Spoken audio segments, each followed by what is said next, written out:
नमोस्तु आचार्य श्री। संतोष पाटनी रोहिणी सेक्टर 3 आपसे शंका कर रहे हैं। आचार्य श्री, जब कर्मोदय का तीव्र वेग हो उस समय हमें क्या करना चाहिए, और जब कर्मोदय का मंद वेग हो तब हमें क्या करना चाहिए? कृपया शंका का समाधान करें। नमोस्तु आचार्य श्री।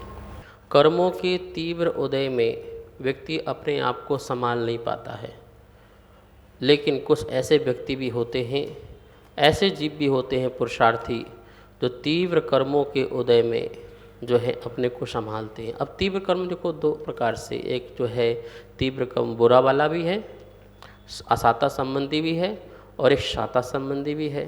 तो असाता संबंधी वाले कर्म में अधिकांश व्यक्ति जो है क्या हो जाते हैं, हताश हो जाते हैं, परेशान हो जाते हैं।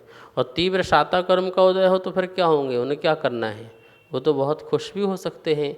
लेकिन इन दोनों में ही समता भाव रखा जाता है, शांत भाव रखा जाता है, वो ज्ञानी कहलाता है। और जब कर्मों का मंद उदय चल रहा हो तो ज्ञानी को चाहिए कि उसमें आत्म ध्यान के लिए उसे ज़्यादा पुरुषार्थ करना चाहिए, आत्म कल्याण के लिए ज़्यादा पुरुषार्थ करना चाहिए। वह ज़्यादा से ज़्यादा धर्म ध्यान करे, ज़्यादा से ज़्यादा अपने निज में रमण करे, वह उसके लिए गोल्डन चांस होता है। ऐसे मंद कसाई के उदय में व्यक्ति चाहे तो महापुरुषार्थ करके मोक्ष को भी प्राप्त कर सकता है। अतः हमें मंद कसाई में बहुत पुरुषार्थ करना चाहिए आत्महित के लिए। नमोस्तु आचार्य श्री। धैर्य जैन आपसे शंका कर रहे हैं। आचार्य श्री, महावीर अष्टक स्तोत्र में उत्पाद व धौव्य की जगह धौव वय और उत्पाद ही आया है, ऐसा क्यों? और उत्पाद व धौव्य का अर्थ क्या होता है, कृपया बताएं। नमोस्तु आचार्य श्री। उत्पाद वय द्रव्य, ऐसा तत्वार सूत्र में आता है कि द्रव्य क्या है, सतमय है, और सत क्या है, उत्पाद वय द्रव्य। जहाँ उत्पाद भी सत है, वय भी सत है, और द्रव्य भी सत है। इस प्रकार से ये वस्तु की व्यवस्था होती है। और इसका जो क्रम भेद है जो महावीराष्टक में है, वो मात्र छंद बनाने के कारण आगे पीछे जो है क्रम भेद हो सकता है।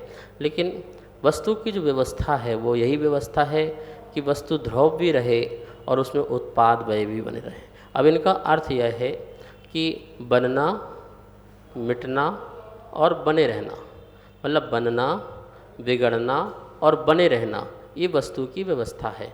बनना, हर समय एक एक नई पर्याय जो प्रकट हो रही है वो बनना है, और पुरानी पर्याय का जो व्यय हो रहा है वह क्या हो रहा है, वह बिगड़ना है। और इन दोनों में वस्तु जो है, द्रव्य जो है, वो शाश्वत बनी रहे, उसका नाम क्या है, बने रहना, द्रव्य है। देखिए, जैसे कि कोई कुंडल ले सोने का और वह कुंडल से वह अपनी चेन बनाए, तो चेन बनाने में बनी जो वह क्या हो गया, उत्पाद हो गया। कुंडल जो था उसका जो रूप था उसका व्यय हो गया। और दोनों में स्वर्णपना दोनों में है, स्वर्ण का अभाव न कुंडल में और ना ही चेन में, तो वो ध्रुव है, ठीक है ना। तो इस प्रकार से हर वस्तु की व्यवस्था है उत्पाद, वय और ध्रुव की।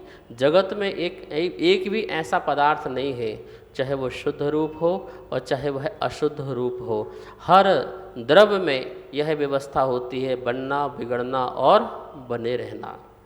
जैसे सिद्ध परमात्मा है, तो सिद्ध परमात्मा की भी प्रति समय पर्याय क्या होती है, परिवर्तित होती है, परिणमनशील है। क्योंकि द्रव्य कैसा है, परिणमनशील है, और द्रव्य परिणमनशील ना हो तो द्रव्य का अपना अस्तित्व नहीं रह सकता है। तो जैसे केवल ज्ञान है, तो केवल ज्ञान का प्रति समय का केवल ज्ञान, नया नया नवीन नवीन केवल ज्ञान है प्रति समय का, तो ये उत्पाद है। और उसी समय पुराने केवल ज्ञान का व्यय है, और ज्ञान का सदा बना रहना, आत्मा का सदा बना रहना, ये क्या है, यह ध्रुव है। तो ये वस्तु की व्यवस्था उत्पाद, वय और ध्रुव रूप होती है।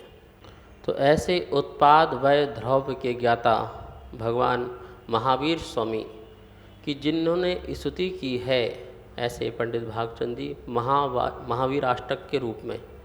महावीराष्टक स्तोत्र बहुत ही प्रसिद्धि को प्राप्त होने वाला, ज़्यादा पुराना नहीं है, लेकिन वो इतना प्रसिद्ध हो गया कि आज विश्व में जहाँ भी जैनी रहते हैं वो सब लोग महावीर अष्टक को बहुत अच्छे से पढ़ते हैं।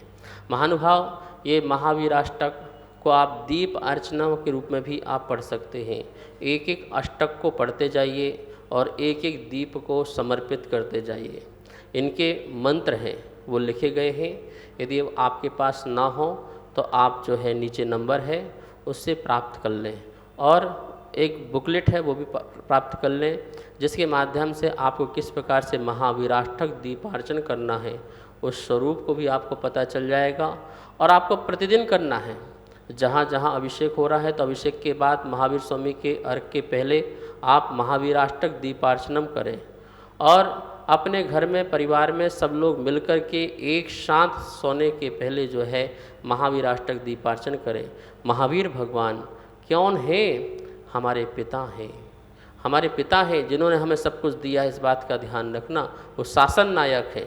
शासन मतलब जो उनकी वाणी है, उनकी वाणी के माध्यम से जो हमें ज्ञान मिला है, इसलिए हम जो है ऐसे महावीर स्वामी के पूजने वाले हैं। सभी लोग ऐसे महावीर अष्टक का भी जो है जाप, दान और दीपार्चना दी करें। नमोस्तु आचार्य जी। नितिन जैन हुमचा आपसे संग्रह कर रहे हैं। आचार्य जी, सम्यक एकांत क्या है? क्या सम्यक दर्शन एकांत हो सकता है अथवा नहीं? कृपया बताएं। नमोस्तु आचार्य जी। सम्यक एकांत, देखिए एकांत भी सम्यक होता है और एकांत मिथ्या भी होता है। मिथ्या भी होता है। वस्तु का जो स्वरूप है, यदि उसका एक पक्ष का ही निर्णय कर लिया जाता है तो वह मिथ्या एकांत कहलाता है। मतलब वो कैसा हो गया? वस्तु का स्वरूप तो अनेकांतात्मक था, लेकिन एक पक्ष को स्वीकार कर लेना ऐसा ही है, वो अन्य और नहीं है, अन्य पक्ष बिल्कुल भी नहीं है, तो उसे कहते हैं मिथ्या एकांत। और अब आई बात सम्यक एकांत। सम्यक एकांत में भी ऐसा ही है, ऐसा भी जो है सम्यक एकांत होता है। कैसे?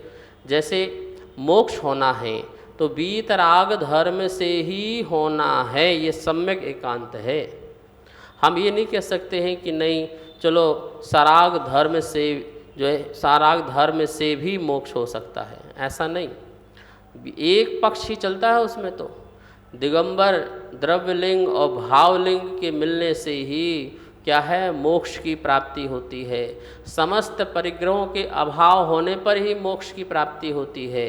समस्त कर्मों का अभाव होने पर ही मोक्ष मिलता है, आत्मा सिद्धत्व को प्राप्त होती है। ये सम्यक एकांत है। ये एक ऐसा ही है, ऐसा भी है, ऐसा नहीं है। नहीं चलो कोई बात नहीं, हम पूरे का त्याग तो नहीं कर पाएंगे, कुछ एक जोड़ी कपड़ा रख लेंगे, कुछ थोड़ा सा धन रख लेंगे, बस उससे हमारा मोक्ष हो जाएगा। तो बोले कदापि नहीं होगा, ये दोनों पक्ष नहीं चलेंगे। इसलिए सम्यक एकांत भी होता है कि ऐसा ही है भैया, अन्य बिल्कुल भी नहीं है। अरहंत भगवान ऐसे ही होते हैं, सिद्ध भगवान ऐसे ही होते हैं। ये क्या है? ये सम्यक एकांत है। ऐसा सिद्धांत भी हमें करना चाहिए। सभी को सादर जय जिनेंद्र।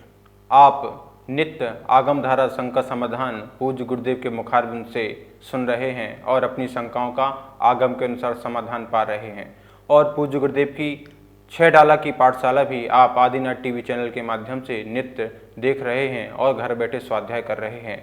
अगर आपको पाठशाला संबंधित कोई भी शंका आपके मन में उत्पन्न हो रही है तो आप हमें नीचे दिए गए नंबर पर भेज सकते हैं और अन्य सभी शंकाएं हमें भेज सकते हैं और आपको उन शंकाओं का आगम के अनुसार समाधान प्राप्त होगा पूज्य गुरुदेव के मुखारविंद से और आदिनाथ टीवी चैनल के माध्यम से। आप इस कार्यक्रम के पुण्यार्जक भी बन सकते हैं और पूरे देश में अपना नाम प्रसारित करा सकते हैं। अगर आप इस कार्यक्रम के पुण्यार्जक बनना चाहते हैं तो हमें नीचे दिए गए नंबर पर संपर्क करें। 1 महीने के लिए 11,000 रुपये की राशि के माध्यम से आप पुण्यार्जक बन सकते हैं और अपना नाम आदिनाथ टीवी चैनल के माध्यम से पूरे विश्व में प्रसारित कर सकते हैं। जय जिनेंद्र। इस कार्यक्रम के पुण्यार्जक थे